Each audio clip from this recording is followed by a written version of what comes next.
everyone. My name is Susie. I am the face behind Pipe Dreams Cakery. This weekend I shared a beautiful Chanel bag purse, a mini one, for a little princess turning 1 year old, one year old, her first birthday. And the overwhelming amount of love that I received on that cake, it was just humbling. And I am really, really thankful for all the kind words that everybody expressed about my work.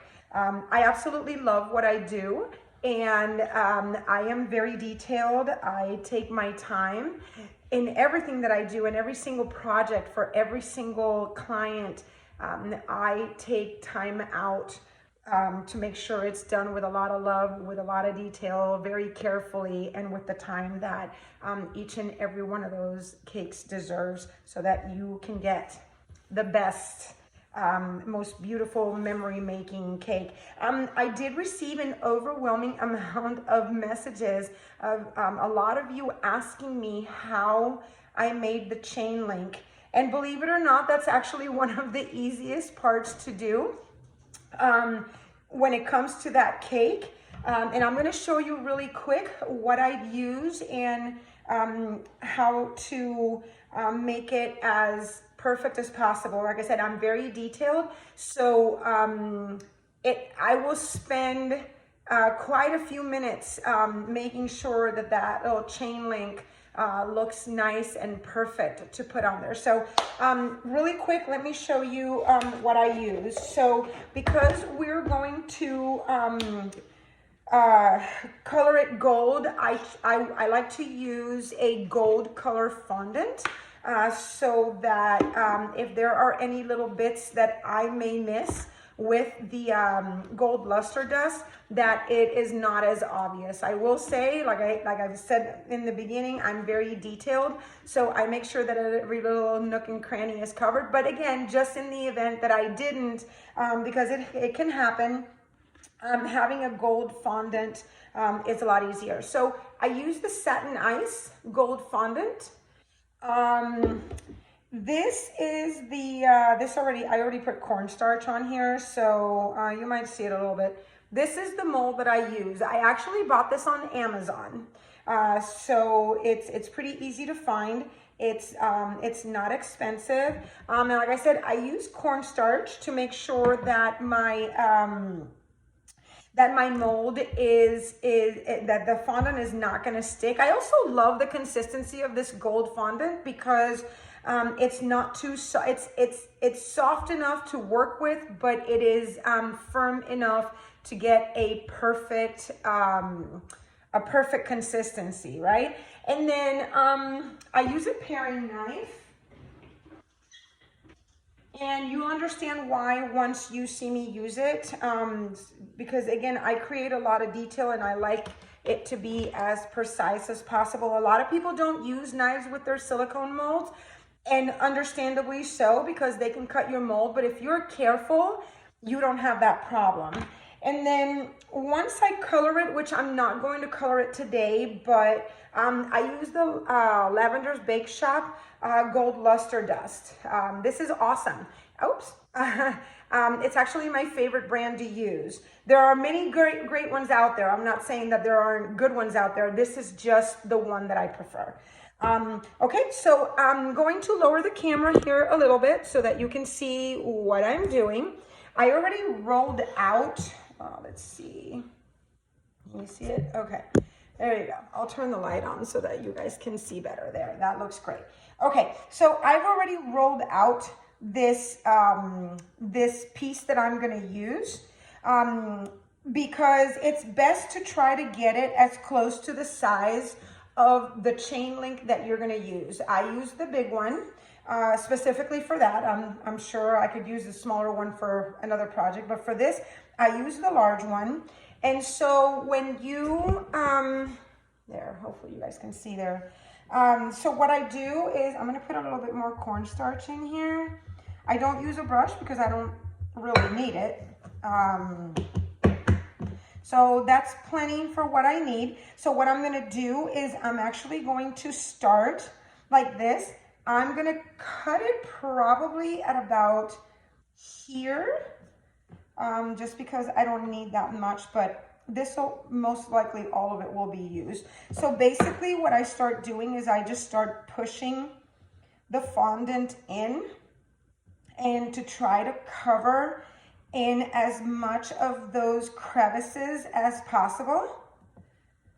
So we start out like this, then I'll turn it and then just press it on there as best as I can. I kind of separate them a little bit just to so that I can keep covering all of that. We're not gonna need this. I took the excess out. And you just kind of keep pressing and pressing in there, getting that in there to make sure that everything is covered and filled, that all the crevices are filled is what I should be saying. But this is going to take a little bit of time because again, I want to make sure that everything is pushed in there and filled up. Just because I don't want any breaks in there when I unmold this. I want to make sure that I have everything in there. So you just kind of keep pressing and pressing in there. Okay. So I'm hoping that this is the reason for why I roll it out before I put it in there, because you don't want to have like a whole, you don't want excess fondant just covering this. I can see a lot better what I'm going to do next and gauge better how much I need to take off. And at the same time, because I don't want to cut off more than I need to, and then that will either break my link or then I have to refill it. And a lot of the times, because of the consistency of this fondant, it doesn't always stick. So I have to unmold it and then do it again. So I usually put more fondant on top, not fondant, but cornstarch on top of it. In this case, I'm not worried about it getting too hard to work with, because that's actually what I want. I want it to be nice and firm so that I can work with it better, right? Okay, so at this point, it looks like I'm ready to start being a little bit more detailed here. So I'll take my paring knife and I'll carefully just kind of start carving off some of that excess fondant. And I do it very lightly, okay? And you're gonna start seeing how the link starts taking shape, and it reveals the spaces that you need on there. This part also takes a little bit of time, just because, you know, again, I wanna make sure that I'm not cutting my mold and ruining it. And then I also kind of start pressing in whatever excess I don't need.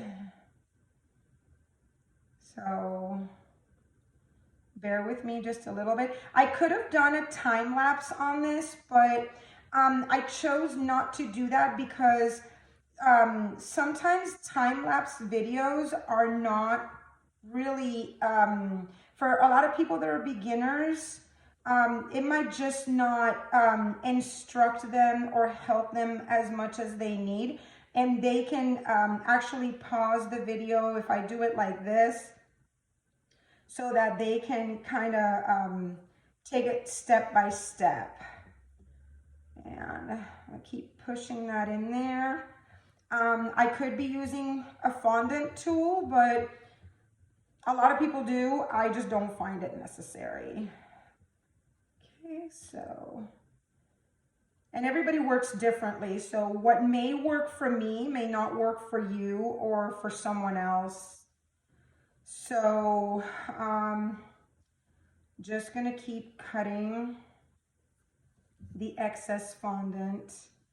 And can you see? Okay, cool. I can see that. Okay. Now, I'm doing it this way now, but I actually prefer to do it like this, just because I can be a little bit more precise. And this way I'm not covering what I'm doing, and I can actually see everything in front of me. We're almost done, guys. We're almost done. But again, these details are really important, because when I unmold the chain, I don't want to, I want to try my best not to have any excess around each link. I want it to be, and I'll show you once I'm done, when I clean this up before I unmold, and you'll see what I mean. So let's go ahead and get this excess out of here. Excess out. There we go. Yeah. And I use this paring knife very lightly on top of the mold, because I want to be careful not to ruin my mold.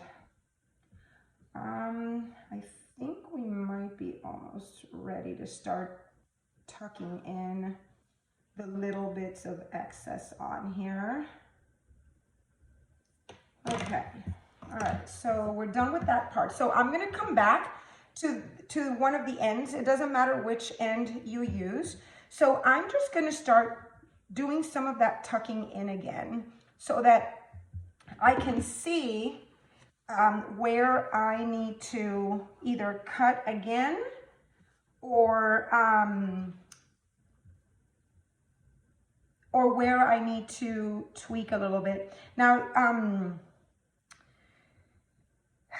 like I had said before, this is actually the easiest part of this cake.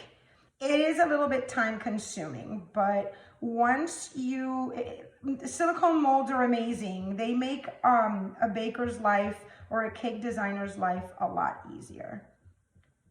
So I want to make sure that I don't have any excess on there. Use my nail.